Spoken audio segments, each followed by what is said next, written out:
Hello' মৰমৰ ছাত্ৰ ছাত্ৰীসকল, আজি আমি মেট্ৰিক পৰীক্ষাত আহিব লগা পুনৰালোচনা চেপ্টাৰটোৰ পৰা ইম্পৰ্টেণ্ট কুৱেশ্যন কেইটা আলোচনা কৰিম। কুৱেশ্যন কেইটা আলোচনা কৰাৰ আগতে অধ্যায়টোৰ বিষয়ে অলপমান জানি লওঁ, যাতে তোমালোকে কুৱেশ্যন কেইটা ভালদৰে বুজি পোৱা আৰু কৰিব পাৰা।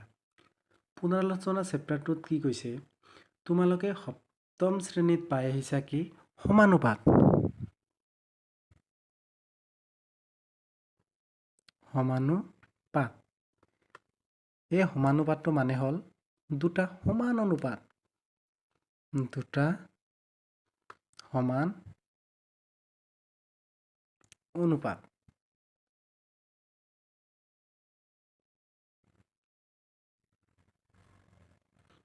এতিয়া আমি এক্সাম্পল লৈ কৰোঁ। ধৰা হ'ল এটা অনুপাত কি 2:5 আৰু আন এটা অনুপাত হ'ল 60:150। এইটো হ'ল অনুপাতৰ চিন। এইটো ইংৰাজীত ইছটু বুলি কয় আৰু অসমীয়াত অনুপাত কয়। এতিয়া যদি আমি 2:5ক p/q লিখোঁ কি হ'ব 2/5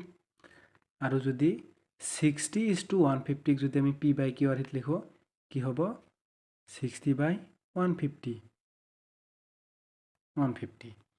এতিয়া যিহেতু ধৰা এইটো ভগ্নাংশত আছে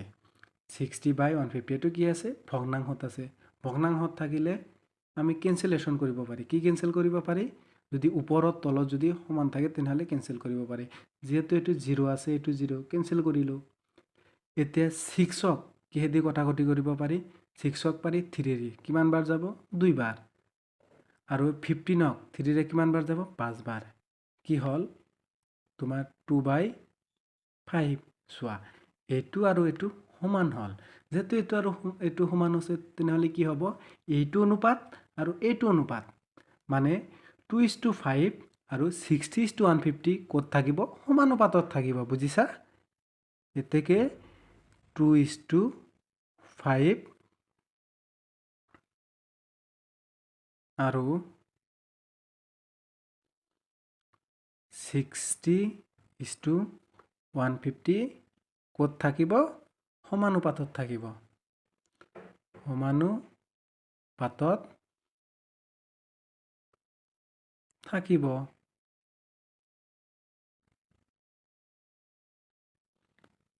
যদি সমানুপাতত থাকে তেনেকৈ কেনেকৈ লিখিম? 2:5 = 60:150। মানে এইটো কি 2:5 আৰু 60:150 সমানুপাতত আছে। এতিয়া আমি আৰু এটা এক্সাম্পল লওঁ। ধৰা A:B = C:D। মানে কি A:B আৰু C:D সমানুপাতত আছে। তেনেহ'লে এইটো আমি যদি p/q লিখোঁ কি হ'ব? A/B = C:D যদি আমি p/q লিখোঁ কি হ'ব? C/D। এতিয়া আমি কি কৰিম? বজ্ৰ গুণন কৰিম। বজ্ৰ গুণন মানে কি? ধৰা আগতে এটা কথা জানি লোৱা, A/B এইটো এটা কি ভগ্নাংশ। কিছুমানৰে ভগ্নাংশত মানে দুটা মান থাকে, এটা হৰ আৰু এটা লব। এতিয়া ইয়াতে আমি জানি লওঁ। ধৰা A/B এইটোৰ নাম হ'ব তোমাৰ লব আৰু এইটো হ'ব হৰ। এতিয়া মানে কনফিউজ লাগে, হৰ আৰু লব কোনটো, এইটো মানে কনফিউজ লাগে। এতিয়া তোমালোকে এটা কাম কৰা, এটা মানে এইটো মনত ৰাখিবলৈ এটা ট্ৰিক। যেতিয়া আমি গাখীৰ বজাৰৰ পৰা কিনি আনো, গাখীৰ কিনি অনাৰ পিছত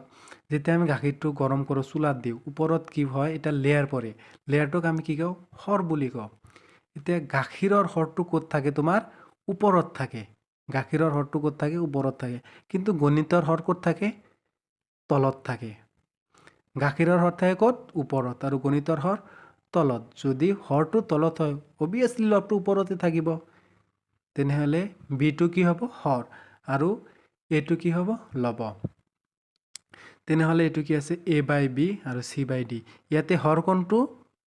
B আৰু লব কোনটো? A। ইয়াতে কোনটো? হৰ ডি আৰু ইয়াতে কোনটো ল'ব চি এতিয়া আমি বজ্ৰ গুণন কৰিম বজ্ৰ গুণন কি এইটো লবৰ লগত এইটো হৰ পূৰণ কৰিম আৰু এইটো হৰৰ লগত এইটো লব কি কৰিম পূৰণ কৰিলে কি হ'ব এ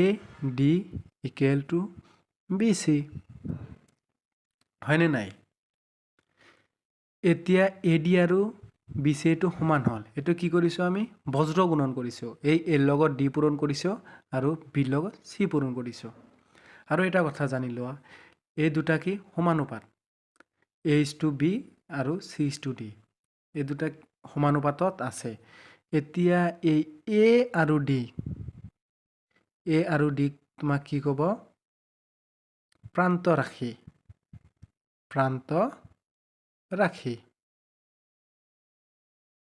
আৰু তোমাৰ বি আৰু চি ক'ব মধ্য ৰাশি কি ক'ব মধ্য ৰাশি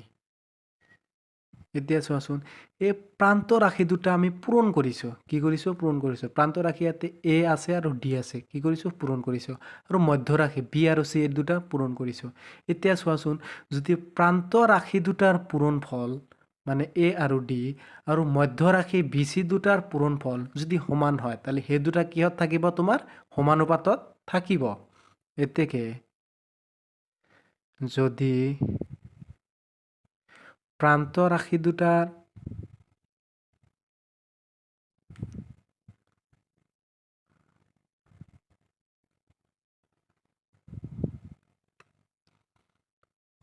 পূৰণফল বা গুণফল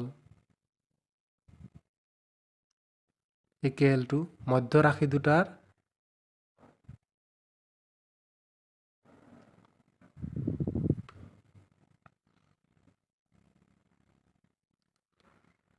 পূৰণফল হয় তেনেহলে কি হ'ব তত থাকিব তেন্তে সেইটো ক'ত থাকিব তোমাৰ সমানুপাতত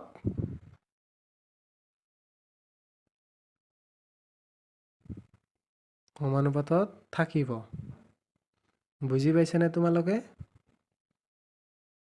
এতিয়া আৰু এটা কথা জানি লও ভেদটো তোমাৰ কি বস্তু চোৱা ধৰা এক্সটো হ'ল সময় টাইম আৰু ৱাইটো হ'ল তোমাৰ কি ডিষ্টেন্স দূৰত্ব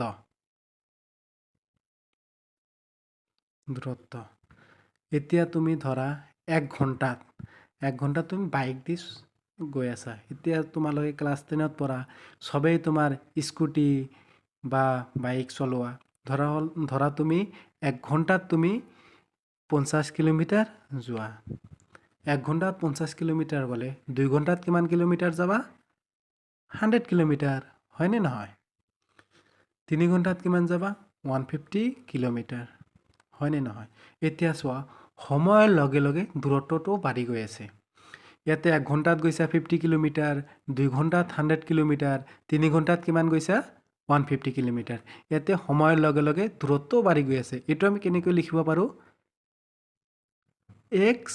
proportional to y এটো সমানুপাতিক চিন হয় x proportional to y মানে যদি y বাড়ে x ও বাড়িব বা x বাড়িলে y ও বাড়িব বুজি পাইছা নে নাই যদি বুজি পাইছা তেনেহলে আৰু এটা एग्जांपल লো x কি মানুহ y হল দিন ধৰা 10 জন মানুহে এটা কাম কৰে কিমান দিনত 5 দিনত সেই কামটো যদি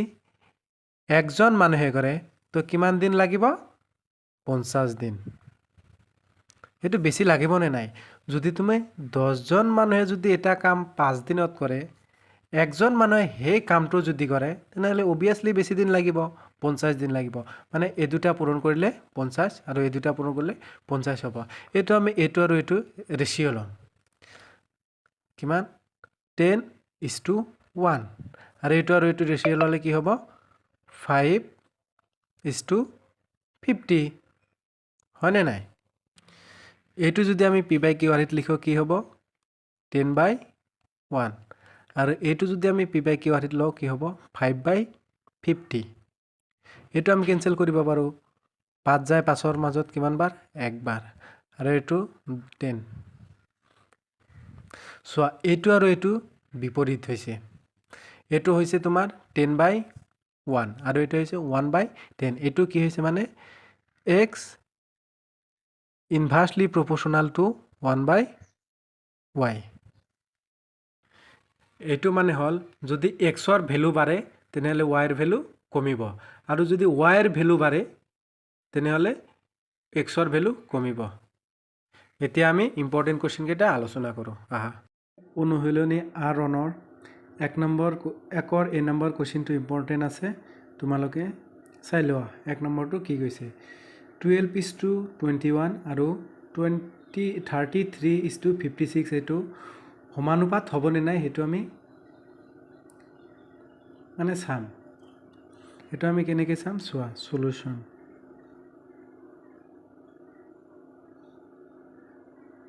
কি দি আছে 12:21 এটা আগতে আমি কি কৰি লম p/q/r লৈ লম p/q/r ললে কি হ'ব 12/21 এইটো চোৱাচোন আমি কাটাকাটি কৰিব পাৰোনে 3 যায় 4 বাৰ 3 যায় 7 বাৰ 4/7 তো এইটো আমি কৰিলো এইটো আকৌ আমি 32:56ক আমি কত লম p/q/r লম 32:56 এইটো আমি p/q/r ললে কি হ'ব 32/56 এতিয়া চোৱাচোন এইটো আৰু এইটো কটাকাটি কৰিব পাৰিনে পাৰি 8 যায় 4 বাৰ 8 যায় 7 বাৰ 4/7 চোৱা এইটো আৰু এইটো সেম হল যদি এইটো আৰু এইটো সেম হৈছে তেনেহলে এইটো অনুপাত আৰু এইটো অনুপাত কি হ'ব সমানুপাতত থাকিব এতেকে 12:21 আৰু 32:56 অনুপাত দুটা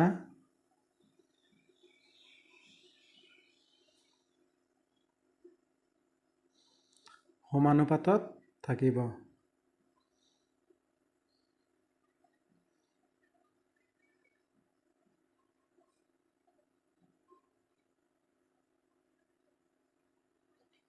বুজি পাইছানে তোমালোকে 3 নম্বৰ কোশ্চেনটো চোৱা 3 নম্বৰ কোশ্চেনটোত কি দিয়া আছে খালি ঠাই পূৰ কৰা বৃত্তৰ কালি a = πr²। বৃত্তৰ কালি কি দিয়া আছে a = πr²। যদি a বাঢ়ে তেন্তে r ড্যাশ যদি a বাঢ়ে r কি হ'ব আৰু বাঢ়িব নে নাই বাঢ়ে কেনেকৈ বাঢ়ে এটা চাই লোৱা ধৰা এইটো এটা বৃত্ত এইটো কি এটা বৃত্ত এইটো হ'ল ব্যাসাৰ্ধ মানে কি r ৰেডিয়াস এইটো হ'ল এটা বৃত্তৰ কালি ধৰা হ'ল এইটো a এইটো হ'ল কালি বাঢ়িছে আৰু এইটো হ'ল ৰেডিয়াস r মানে ব্যাসাৰ্ধ r এতিয়া যদি ইয়াতে কি কৈছে যদি a বাঢ়ে এৰ মান যদি বাঢ়ি যায় ধৰা হ'ল এইটো এৰিয়া বাঢ়িল মানে কি ৰেডিয়াসও বাঢ়িব নে নাই এৰ মান যদি বাঢ়িছে ৰেডিয়াসও বাঢ়িব হেতু কৈছে যদি a বাঢ়ে তেন্তে r বাঢ়িছে যদি r কমি যায় যদি ৰেডিয়াস কমি যায় ধৰা হ'ল ৰেডিয়াস এইটো ৰেডিয়াস কমিলে এইটো হ'ল এটা কেন্দ্ৰ কৰি এটা বৃত্ত আঁকিল ৰেডিয়াস এইটো হ'ল কি কমিছে তেনেহলে এৰিয়াটো কি কৰিব কমিব r কমিলে কমে যদি r কমে তেন্তে a কমে বুঝছানে নাই এতিয়া 2 নম্বৰটো চোৱা কি কৈছে এখন গাড়ীৰ ভ্ৰমণ সময় t আৰু দূৰত্ব d সম্বন্ধটো তলৰ তালিকাত দিয়া ধৰণৰ মানে এখন গাড়ীয়ে ভ্ৰমণ কৰি আছে তাৰ সময় কি দিয়া আছে t আৰু ডিসটেন্স দূৰত্ব কি দিছে d এতে চোৱা এটো ধৰি লোৱা এবিৰা মান দিয়া আছে আমি ঘন্টা আৰু কিলোমিটাৰ বুলি ধৰি লম এখন গাড়ীয়ে t সময় মানে 1 ঘন্টাত কিমান যায় 4 কিলোমিটাৰ 2 ঘণ্টাত কিমান গৈছে 8 কিলোমিটাৰ 3 ঘণ্টাত কিমান গৈছে 12 কিলোমিটাৰ 4 ঘণ্টাত 16 কিলোমিটাৰ 6 ঘণ্টাত 5 ঘণ্টাত 20 কিলোমিটাৰ 6 ঘণ্টাত কিমান যাব এইটো উলিয়াব লাগে তাৰপিছত 8 কিলোমিটাৰ 28 কিলোমিটাৰ যাওঁতে কিমান টাইম লাগে এইটো উলিয়াব লাগে মানে এইবিলাক উলিয়াব লাগে এতিয়া 1 নম্বৰ কোৱেশ্চনটো কি কৈছে চোৱা টি আৰু ডি এ ড্যাশভাৱে বিচৰণ কৰে এইটো চোৱা বাঢ়ি গৈ আছে সময়টো এতিয়া বাঢ়ি গৈ আছে 1 2 3 4 এইবোৰ বাঢ়ি গৈ আছে আৰু ডিষ্টেন্সটো বাঢ়ি গৈ আছে 4 8 12 এনেকৈ বাঢ়ি গৈ আছে তেনেহ'লে টি আৰু ডি এ ড্যাশভাৱে বিচৰণ কৰিব প্ৰত্যক্ষভাৱে বিচৰণ কৰিব কিভাবে প্ৰত্যক্ষভাৱে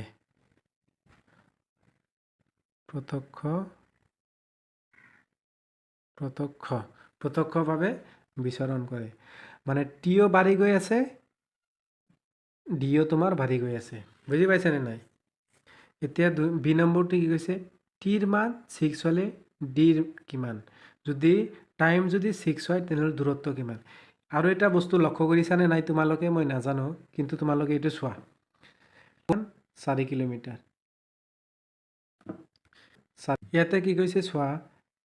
1 ঘণ্টাত কিমান কিলোমিটাৰ যায় 4 কিলোমিটাৰ 2 ঘণ্টাত 8 কিলোমিটাৰ 3 ঘণ্টাত 12 কিলোমিটাৰ 4 ঘণ্টাত 16 কিলোমিটাৰ ইয়াতে কি হৈ আছে চোৱা 4 গুণকৈ বাঢ়ি গৈ আছে 1ৰ লগত 4 ইনটু কৰিলে 4 2ৰ লগত 4 ইনটু কৰিলে 8 এনেকৈ মানে 4 গুণকৈ বাঢ়ি গৈ আছে এতিয়া চোৱা টিৰ লগত টি ইকুৱেল টু 6 হলে ডি কিমান হ'ব টিৰ লগত 6ৰ লগত 4 ইনটু কৰি দিয়া ইয়াতে কি হ'ব 24 ডি ইকুৱেল টু 28 হলে ডিৰ মান যদি 28 হয় টিৰ মান কিমান টিৰ মান 28 এইটো সিৰিয়ালি গৈ আছে চোৱাচোন 1 2 3 4 5 6 ইয়াতে কি হ'ব 7 এইটো হ'ব 7 এতিয়া ডি নম্বৰটো কৈছে ডি ইকুৱেল টু 36 হলে মানে ডিষ্টেন্সটো যদি 36 হয় তেনেহ'লে সময় কিমান হ'ব সময় টি কিমান হ'ব চোৱাচোন 6 7 8 9 বুজি পাইছানে নাই এতিয়া আমি 4 নম্বৰ কোৱেশ্চনটো চাওঁ 4 নম্বৰ কোৱেশ্চনটোত কি দিয়া আছে যদি পি প্ৰপোৰ্শনাল টু কিউ মানে পি আৰু কিউ সমানুপাতিক আৰু পি ইকুৱেল টু 6 হলে কিউৰ মান কি হ'ব 30 এতিয়া পিৰ ইকুৱেল টু 2 এতিয়া কি কৈছে যদি পিৰ মান যদি 2 হয় কিউৰ মান কিমান হ'ব এইটো আমি এনেই কৰিব পাৰিম সৰল নকৰাকে চোৱাচোন বুজি পোৱা নে ইয়াতে কি হৈছে পিৰ মান 6 দিছে কিউৰ মান 30 এতে 6ৰ লগত 5 ইনটু কৰিলে ইয়াতে কি হ'ব 30 হৈছে এতিয়া আমি যদি এই 2ৰ লগত 5 ইনটু কৰোঁ তেনেহ'লে এনসাৰটো কি হ'ব 10 ইয়াতে 10 আছে নে নাই চোৱাচোন এইটো হ'ব 10 এইটো আমি বিকল্প পদ্ধতি আৰু এটা আছে সেইটো চোৱা সলিউশন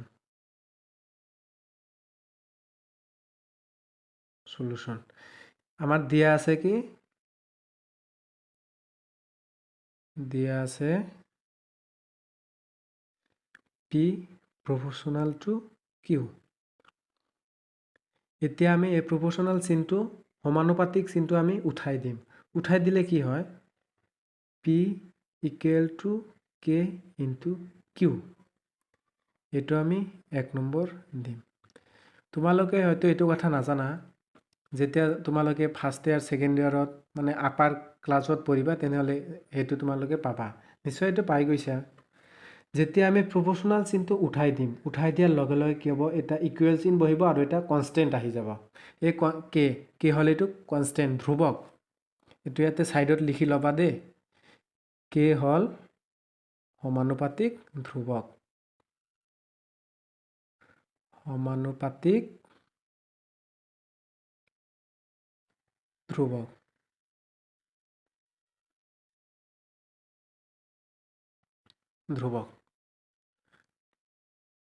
এতিয়া এটা কাম কৰা ইয়াতে পিৰ ভ্যালু কি দিয়া আছে 6 এতিয়া আমি এই কেৰ মানটো মানে উলিয়াই লম কেৰ মানটো উলিয়াই লম ইয়াতে পিৰ মান কি দিয়া আছে 6 আৰু কেৰ মান যেহেতু উলিয়াই লম এটো কে থাকিব আৰু কিৰ মানটো হল 30 into 30 এতিয়া এই কেৰ কেৰ লগত 32 ইনটু পূৰণ হৈ আছে ইফালে আহিলে কি হ'ব হৰণ কে ইকুৱেল টু 6/30 ইকুৱেল টু 1/5 বুজি পাইছেনে নাই কিছুমানৰ মানে এইটো লৈ প্ৰব্লেম হয় মোৰো হৈছিলে আগতে এইটো মানে কি মইতো কৈছোঁ এই 32 ইফালে হৰণ আছে পূৰণ আছে এফালে আহিলে হৰণ হ'ব কিন্তু কেটোতো সমান চিনৰ সোঁফালে আছে বাওঁফালে কেনেকৈ আহিল এইটো মানে তেনেকৈ লিখিব পাৰি মই একটা এক্সাম্পল দি কৈ আছোঁ 5 ইকুৱেল টু কে ইনটু 3 এনেকৈ ধৰা এটা দিয়া আছে এইটো আমি এনেকৈ লিখিব পাৰোঁ নে নাই 5/3 ইকুৱেল টু কে এই কেৰ লগত 3টো পূৰণ হৈ আছে ইফালে আহিলে হৰণ হ'ব এইটো আগতে লিখিছোঁ এতিয়া যিহেতু আমি কেৰ মান উলিয়াম সেইটো আগতে আমি কেটো আগতে দিম আৰু 5/3 এইটো পিছত দিম কে ইকুৱেল টু 5/3 বুজি পাইছে না একেই কথা মানে আমি ইয়াতে এক লাইন বেছি লিখিছোঁ ইয়াতে এক লাইন কম লিখিছোঁ এতিয়া আমি কি কৰিম এই কেৰ ভেলু যেটো উলাইছে 1/5 এটো এক নম্বৰ সমীকৰণত বহাম 1 ইমপ্লাইজ এই 1 ইমপ্লাইজ এটো মানে হল এক নম্বৰ সমীকৰণত বহুৱাই পাও পিৰ ভেলু কিমান দিয়া আছে চোৱাচোন 2 কেৰ ভেলু কিমান পালো আমি 1/5 ইনটু কিউ যেহেতু আমাৰ কিউৰ মান উলিয়াব লাগে কিউ এতিয়া Q equal to 2 into 5 equal to 10 বুজি পাইছেনে নাই যদি বুজি নোপোৱা তেনেহলে ভিডিওটো পজ কৰি আকৌ এবাৰ চাই ল'বা এতিয়া আমি অনুশীলনী 8ৰ 4 নম্বৰ কোৱেশ্চনটো ইম্পৰ্টেন্ট আছে সেইটো আমি আলোচনা কৰিম 4 নম্বৰ কোৱেশ্চনটোত কি কৈছে চোৱা মৌলিক উৎপাদক বিশ্লেষণ পদ্ধতিৰে বৰ্গমূল নিৰ্ণয় কৰা মৌলিক উৎপাদক বিশ্লেষণ পদ্ধতিৰে বৰ্গমূল আমাৰ নিৰ্ণয় কৰিব কৈছে তোমাৰ 4 নম্বৰ কোৱেশ্চনত 4টা কোৱেশ্চন দিয়া আছে 4টা সেম মেথডতে কৰিব পাৰি তোমালোকে এটা ভালকে বুজি লোৱা আৰু বাকি কেইটা নিজে কৰিবা বুজিছা এক নম্বৰটো কি দিছে চোৱা 1764 এটুক আমি কি কৰিম মৌলিক উৎপাদক পদ্ধতিৰে বৰ্গমূল নিৰ্ণয় কৰিম এতিয়া আমি প্ৰথমত কি কৰি লম এটুক উৎপাদক বিশ্লেষণ কৰি লম এটুক উৎপাদক বিশ্লেষণ কৰিলে কি হ'ব চোৱা 1764 লাষ্টত কি আছে 4 আছে 4টো এটা যুগ্ম সংখ্যা থাকিলে 2 এৰে আমি হৰণ কৰিব পাৰোঁ 2 একৰ মাজত নাযায় দুটা আৰু এটা 7টো আনি লোৱা 17ৰ মাজত কিমান বাৰ যাব 8 বাৰ 8 বাৰ গলে কিমান হ'ব 16ৰ মাজত যায় আকৌ কেইবাৰ 8 বাৰ থাকিল কিমান 4 এই 2 4ৰ মাজত যায় 2 বাৰ আকৌ যেহেতু লাষ্টত যুগ্ম সংখ্যা আছে 2 আকৌ 2 দি আমি কৰিব পাৰোঁ 2 8ৰ মাজত যায় কিমান 4 বাৰ এই 2 আকৌ 8ৰ মাজত যায় 4 বাৰ 2 2ৰ মাজত যায় 1 বাৰ এতিয়া চোৱা লাষ্টত কি অযুগ্ম সংখ্যা আছে অযুগ্ম সংখ্যা থাকিলেতো আমি 2 এৰে হৰণ কৰিব নোৱাৰো এতিয়া এটা আমি কাম কৰিম এই তিনিটা আমি যোগ কৰিম 4 + 4 + 1 এই তিনিটা যোগ কৰিলে কিমান হ'ব 9 9 হলে 9ক আমি 3 দি ডিভাইড কৰিব পাৰো তেনেহলে এই সংখ্যাটো 3 দি আমি ডিভাইড কৰিব পাৰিম 3 এই 3 4 মাজত যায় 1 বাৰ হাতত কিমান থাকিব 1 14 14ৰ মাজত কিমান বাৰ যাব 4 বাৰ হাতত থাকে 2 21 21ৰ মাজত কিমান বাৰ যাব 7 বাৰ এতিয়া আকৌ লাষ্টত অযুগ্ম সংখ্যা আছে আমি আকৌ 3 ৰে যাব চোৱা এই 3 1ৰ মাজত নাযায় আমি এই 4টো আনিম 14ৰ মাজত কিমান বাৰ যাব 4 বাৰ 4 বাৰ হলে 12 হ'ব হাতত কিমান থাকিব 2 27ৰ মাজত তিনি কিমান বাৰ যাব 9 বাৰ এতিয়া যাব আকৌ 7 হাতে দি যাব কিমান বাৰ 7 বাৰ 7 × 7 49 বুজি পাইছা এতিয়া আমি লিখিম এতেকে √1764 ইকুৱেল টু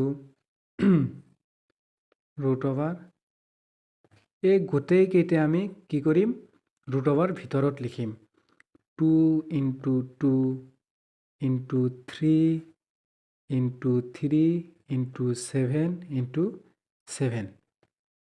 বুজি পাইছা এতিয়া আকৌ আমি এই 2 ইনটু 2 এইটোক আমি 2 স্কয়াৰ লিখিব পাৰোঁনে নাই এইটো চোৱা 2 ইনটু 2 ইয়াতে 2 দুটা আছে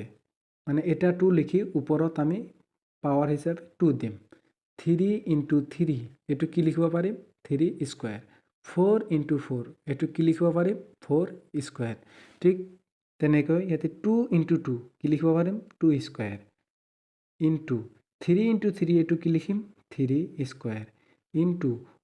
7 ইনটু 7 এইটো কি লিখিব পাৰি 7 স্কয়াৰ এইটো আৰু এটা কথা জানি লোৱা যদি কোনো সংখ্যা কোনো স্কয়াৰ থকা সংখ্যাৰ ওপৰত ধৰা 2 স্কয়াৰ এটো কোনো সংখ্যাৰ ওপৰত যদি স্কয়াৰ থাকে তাৰ ওপৰত যদি আকৌ ৰুট ওভাৰ চিন থাকে তেনেহলে স্কয়াৰ আৰু ৰুটটো কেনসেল যাব কি কৈছো যদি কোনো স্কয়াৰ থকা সংখ্যাৰ ওপৰত যদি ৰুট ওভাৰ চিহ্ন থাকে তেনেহলে এই স্কয়াৰটো আৰু ৰুটটো কেনসেল যাব কেনসেল গৈ কি থাকিব এই সংখ্যাটো থাকিব তেনেহলে এই ৰুট ওভাৰটো 2 স্কয়াৰৰ ওপৰত আছে 3 স্কয়াৰৰ ওপৰত আছে 7 স্কয়াৰৰ ওপৰতো আছে তেনেহলে 2 স্কয়াৰৰ ওপৰত থাকিলে স্কয়াৰ আৰু ৰুটটো কেনসেল যাব এটা আমি কৰি দি আছো এটো চোৱা এটো মানে আলাদা আলাদা কৈ লিখিম কাৰণ যেহেতু ৰুট ওভাৰটো 2 স্কয়াৰৰ ওপৰতো আছে 3 স্কয়াৰৰ ওপৰতো আছে 7 স্কয়াৰৰ ওপৰতো আছে তেনেহলে আমি 2 স্কয়াৰ লিখিম into 3 square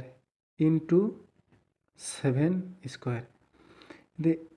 square root over cancel যাব square root over cancel যাব square root over cancel যাব equal to কি থাকিব তোমাৰ বাকি 2 into 3 into 7 equal to কিমান হ'ব তোমাৰ গৈ 42 বুজি পাইছানে নাই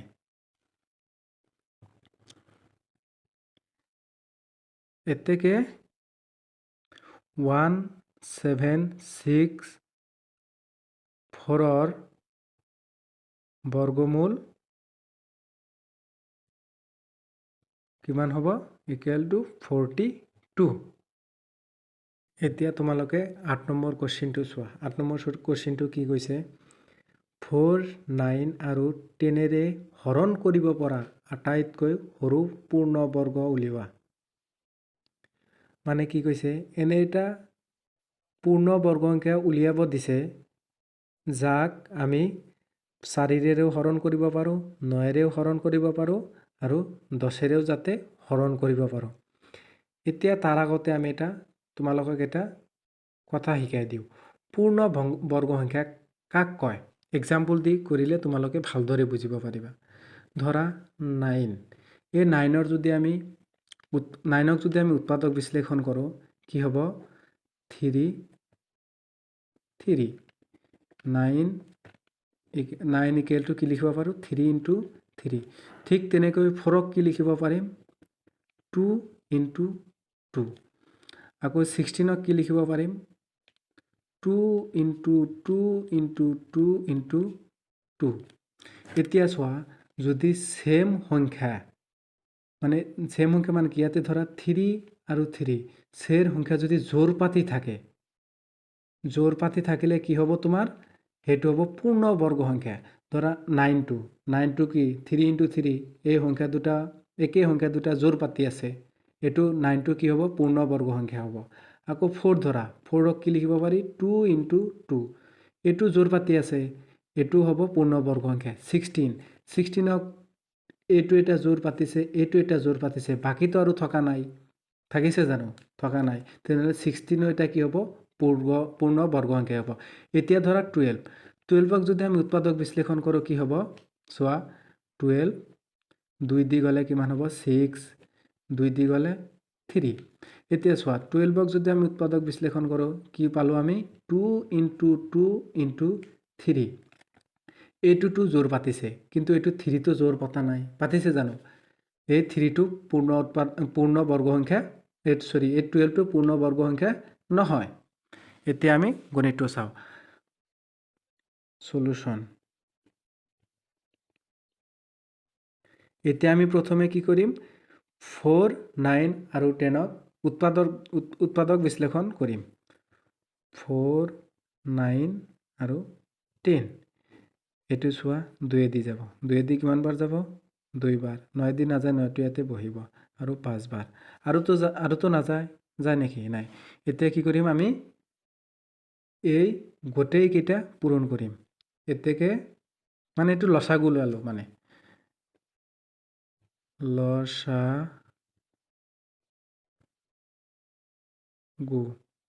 লসাগু কিমান হ'ব equal to 2 into 2 into 9 into 5 এই গোটেইকেইটা পূৰণ কৰিলে কিমান হ'ব 2 ইনটু 2 4 আৰু ইফালে হ'ব 45 180 এতিয়া আমি চাম এই 180টো পূৰ্ণ বৰ্গ সংখ্যা হয় নে নাই এইটো আমি চাম এইটো কেনেকৈ চাম আমি এইটো আগতে আমি এইটো উৎপাদক বিশ্লেষণ কৰিব লাগিব 180 এইটো 180 যদি আমি উৎপাদক বিশ্লেষণ কৰোঁ চোৱাচোন এইটো পূৰ্ণ বৰ্গ সংখ্যা হয় নে নহয় 2 দি 90 2 দি 45 2 দি তো নাযায় 3 দি 15 3 দি 5 চোৱা এইটো জোৰ পাতিলে এইটো জোৰ পাতিছে কিন্তু 5টোতো পাতা নাই এইটো কি হ'ব এইটো কি নহ'ব পূৰ্ণ বৰ্গ সংখ্যা নহ'ব এতিয়া আমি লিখিম কি যিহেতু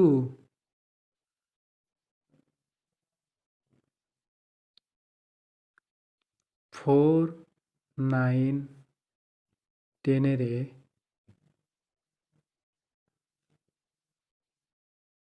এতিয়া আমি কুৱেশ্যন নম্বৰ 8টো চাম চোৱা কুৱেশ্যন নম্বৰ 8ত কি কৈছে 4 9 আৰু 10 ৰে হৰণ কৰিব পৰা আটাইতকৈ সৰু পূৰ্ণ বৰ্গ সংখ্যা উলিওৱা এনে এটা পূৰ্ণ বৰ্গ সংখ্যা উলিয়াব দিছে যিটোক নেকি আমি 4 ৰে হৰণ কৰিব পাৰোঁ 9কো পাৰোঁ আৰু 10কো পাৰোঁ এতিয়া আগতে আমি জানি লওঁ পূৰ্ণ বৰ্গ সংখ্যা কোনবোৰ ধৰা আমি 4ক আমি কি লিখিব পাৰোঁ 2 ইনটু 3 এইটো আমি কেনেকৈ লিখিছোঁ 4ক মানে উৎপাদক বিশ্লেষণ কৰিছোঁ 2 বাৰ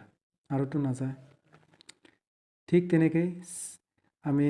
9ক কি লিখিব পাৰোঁ 3 ইনটু 3 12ক আমি কি লিখিব পাৰোঁ চোৱাচোন 12 2 যায় 6 বাৰ 2 যায় তোমাৰ 3 বাৰ 2 ইনটু 2 ইনটু 3 এতিয়া চোৱা এই 4ক আমি কি লিখিছোঁ 2 ইনটু 2 এইটো জোৰ পাতিছে দুটা সেম সংখ্যা জোৰ পাতিছে এইটো জোৰ পাতিছে 2 ইনটু 2 এইটো জোৰ পাতিছে কাৰণে এই 4টো কি হ'ব তোমাৰ পূৰ্ণ বৰ্গ সংখ্যা হ'ব সেম ইয়াতে 3 ইনটু 3 এইটো জোৰ পাতিছে 9টো কি হ'ব পূৰ্ণ বৰ্গ সংখ্যা হ'ব এতিয়া চোৱা এই 12টো এইটো জোৰ পাতিছে 3টোতো জোৰ পতা নাই পাতিছে জানো তেনেহ'লে 12টো কি হ'ব পূৰ্ণ বৰ্গ সংখ্যা নহয় বুজি পাইছা না এতিয়া আমি অংকটো কৰোঁ সলিউশন এতিয়া আমি আগতে কি কৰিম 4 9 আৰু 10ৰ লসাগু উলিয়াম 4 9 10 2 দি যায় কিমান বাৰ 2 বাৰ 9 বাৰ আৰু 5 বাৰ এতেকে লসাগু ইকুৱেল টু কিমান হ'ব 2 ইনটু 2 ইনটু 9 ইনটু 5 এই গোটেইকেইটা পূৰণ কৰিলে কিমান হ'ব 180 এতিয়া এই 180টো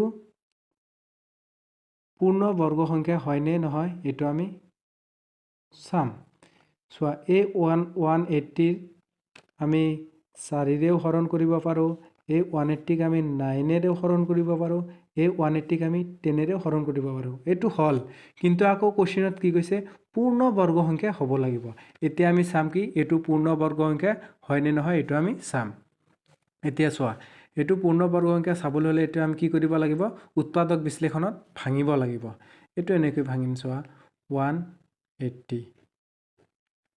2 দি যায় 2 দি কিমান বাৰ যাব 90 2 দি যাব 45 3 দি যাব 15 আকৌ 3 দি যাব 5 এতেকে 180 ইকুৱেল টু কি হ'ব 2 ইনটু 2 ইনটু 3 ইনটু 3 ইনটু 5 এতিয়া চোৱা এইটো জোৰ পাতিছে এইটো জোৰ পাতিছে কিন্তু এইটোতো জোৰ পতা নাই পাতিছে জানো পাতা নাই কিন্তু এইটো 180টো কি পূৰ্ণ বৰ্গ সংখ্যা নহয় এতিয়া আমি এই 180টোক পূৰ্ণ বৰ্গ সংখ্যা কৰিব লাগিব পূৰ্ণ বৰ্গ সংখ্যাটো কৰিব হলে কি কৰিব লাগিব এতিয়া 5ৰ লগত যদি 5 পূৰণ কৰো এই 5ৰ লগত যদি 5 পূৰণ আৰু এটা 5 পূৰণ কৰি দিও তেনেহলে কি হ'ব এইটো পূৰ্ণ বৰ্গ সংখ্যা হৈ যাব এইটো মানে কি 180ৰ লগত যদি আমি 5টো পূৰণ কৰো ইয়াতে 5 পূৰণ কৰা মানে ইয়াতে 5 পূৰণ কৰা একেই কথা নহয় জানো এইটো 180ৰ লগত যদি আমি 5 পূৰণ কৰো তেনেহলে কি হ'ব এইটো পূৰ্ণ বৰ্গ সংখ্যা হ'ব এতিয়া আমি লিখিম কেনেকৈ যেহেতু 180টো পূৰ্ণ বৰ্গ সংখ্যা নহয় গতিকে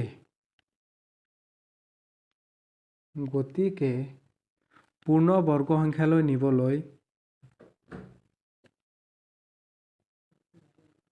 পূৰ্ণ বৰ্গ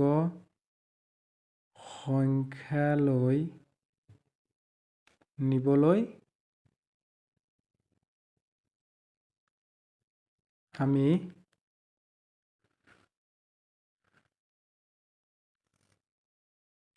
এতিয়া আমি কি লিখিম চোৱা যেহেতু 180টো পূৰ্ণ বৰ্গ সংখ্যা নহয় গতিকে পূৰ্ণ বৰ্গ সংখ্যালৈ নিবলৈ আমি কি কৰিব লাগিব এই 180ৰ লগত 5ৰে পূৰণ কৰিব লাগিব 5ৰে পূৰণ কৰিলে কি হ'ব চোৱা এতেকে 180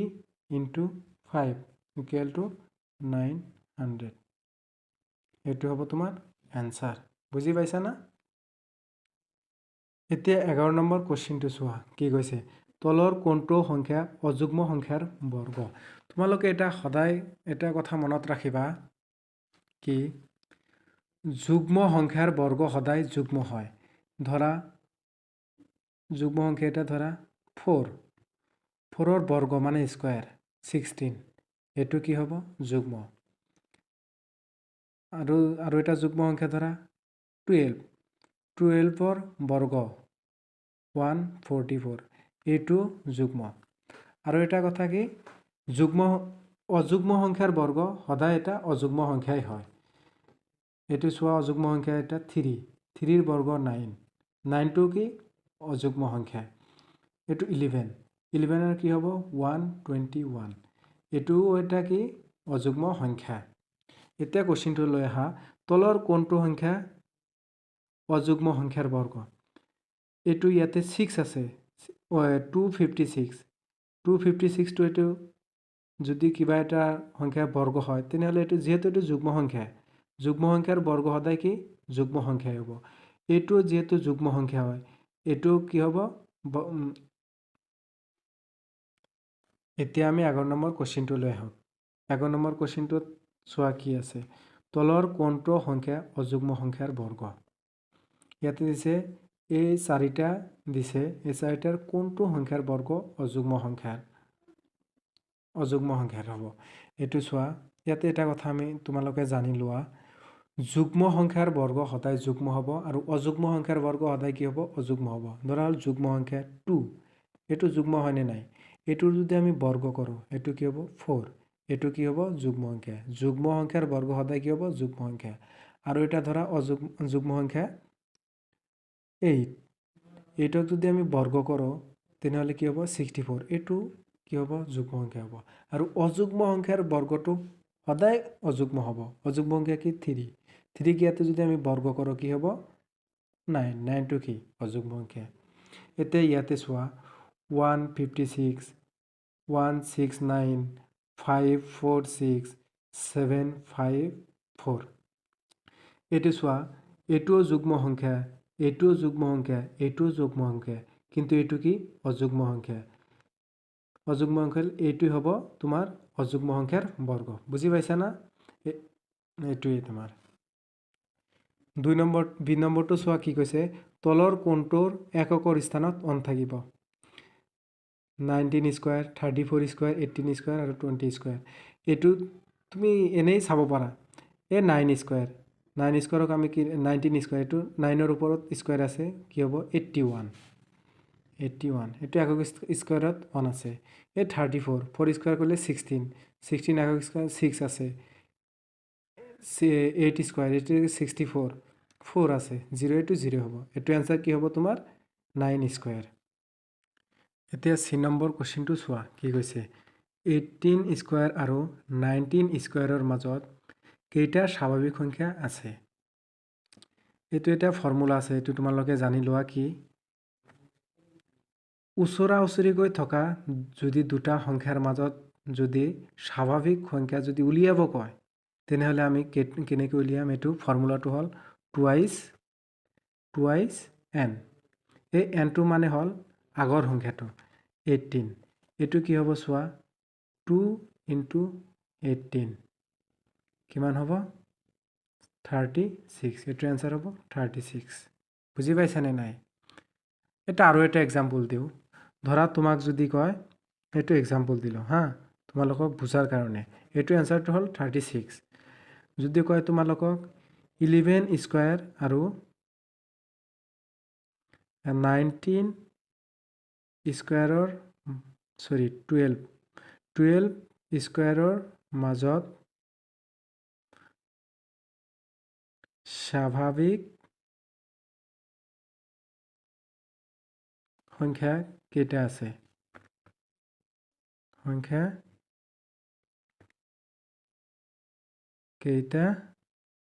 আছে এইটো কি হ'ব তোমালোককতো ফৰ্মুলাটো শিকাই দিলো টুৱাইছ n nটো কি হ'ব আগৰ সংখ্যাটো কি আছে 11 তো 2 into 11 equal to 22 এতিয়া 11 স্কুৱাৰ আৰু 12 স্কুৱাৰৰ মাজত টোটাল কি 22টা স্বাভাৱিক সংখ্যা আছে বুজি পাইছা না এইটোৱে ডি নম্বৰ কোৱেশ্চনটো লৈ আহা ডি নম্বৰ কোৱেশ্চনটো কি কৈছে তলৰ কোনটো বৰ্গ সংখ্যা নহয় 441 572 576 আৰু কি 729 এইকেইটাৰ কোনটো আমাক কি কৈছে বৰ্গ সংখ্যা নহয় তোমালোকে এটা কথা সদায় মনত ৰাখিবা কি যদি কোনো সংখ্যাৰ শেষত যদি তোমাৰ 0 1 4 5 6 আৰু 9 কোনো সংখ্যাৰ শেষত যদি এই কেইটা যদি অংক থাকে কি 0 1 4 5 6 আৰু 9 তেনেহলে সেই সংখ্যাটো কি হ'ব পূৰ্ণ বৰ্গ সংখ্যা হ'ব আকৌ কি কৈছো আকৌ এবাৰ শুনি লোৱা ভালকে যদি কোনো সংখ্যাৰ শেষত যদি 0 বা 1 বা 4 বা 5 বা 9 বা 6 বা 9 থাকে তেনেহলে সেই সংখ্যাটো কি হ'ব পূৰ্ণ বৰ্গ সংখ্যা হ'ব আৰু যদি এই কেইটাৰ বাহিৰে যদি 2 3 7 আৰু 8 যদি থাকে যদি কোনো সংখ্যাৰ শেষত যদি 2 3 7 আৰু 8 থাকে তেনেহলে সেই সংখ্যা কেইটা কি হ'ব তোমাৰ পূৰ্ণ বৰ্গ সংখ্যা নহয় এতিয়া চোৱা এইটোৰ শেষত কি আছে 1 আছে এইটো কি হ'ব তোমাৰ পূৰ্ণ বৰ্গ সংখ্যা হ'ব এইটো 572 এইটো তোমাৰ 2 আছে 2 হলে কি হ'ব তোমাৰ এইটো পূৰ্ণ বৰ্গ সংখ্যা নহয় এইটো চোৱা 5 7 6 এইটো লাষ্টত 6 আছে ইয়াতে 6 আছে তো এইটো কি হ'ব পূৰ্ণ বৰ্গ সংখ্যা হ'ব এইটো 9 আছে ইয়াতে 9 এইটো কি হ'ব পূৰ্ণ বৰ্গ সংখ্যা হ'ব তো তোমাৰ এইটো 2 নম্বৰ এনসাৰ বুজি পাইছা না এতিয়া ই নম্বৰ কোৱেশ্চনটো চোৱা কি কৈছে যদি √2025 ৰ মান 45 হয় তেনেহলে √20.25 ৰ মান কিমান হ'ব 45 হ'ব নে 4.5 হ'ব নে 0.45 হ'ব নে 0.005 হ'ব এতিয়া তোমালোকে এটা কথা মন কৰা যদি বৰ্গমূলৰ ভিতৰত দশমিক থকা সংখ্যা থাকে এইটো দশমিক থকা সংখ্যা নহয় জানো কি √20.25 মই কি কৈছো যদি √ৰ ভিতৰত যদি দশমিক থকা সংখ্যা থাকে আৰু দশমিক এতিয়া চোৱা দশমিকৰ পিছত কেই ঘৰ আছে দশমিকৰ পিছত 2 ঘৰ। এনচাৰত গৈ দশমিকৰ পিছত 1 ঘৰ থাকিব। 1 ঘৰ থাকিলে কি হ'ব? দশমিকৰ পিছত 1 ঘৰ থাকিব। ইয়াতে চোৱা, দশমিকৰ পিছত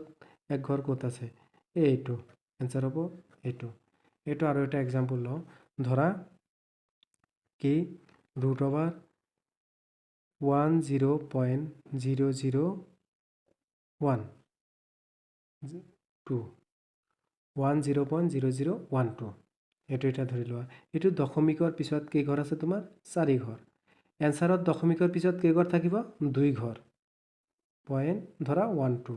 আৰু ইয়াতে 1000 এইটো এটা ধৰি লৈছোঁ হা। তোমালোকে এইটোহে বুজিব লাগে কি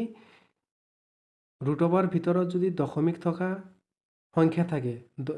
তেতিয়া আমি কি চাম? দশমিকৰ পিছত কেই ঘৰ আছে? 4 ঘৰ। 4 ঘৰ আছে মানে এনচাৰত গৈ দশমিকৰ পিছত কেই ঘৰ থাকিব? তোমাৰ 2 ঘৰ। যদি তোমাৰ ৰুট ভিতৰত যদি দশমিকৰ পিছত 6 ঘৰ থাকিলে হয়, এনচাৰত গৈ দশমিকৰ পিছত কেই ঘৰ থাকিব? 3 ঘৰ। বুজি পাইছানে? এইটোৱেই। আৰু যদি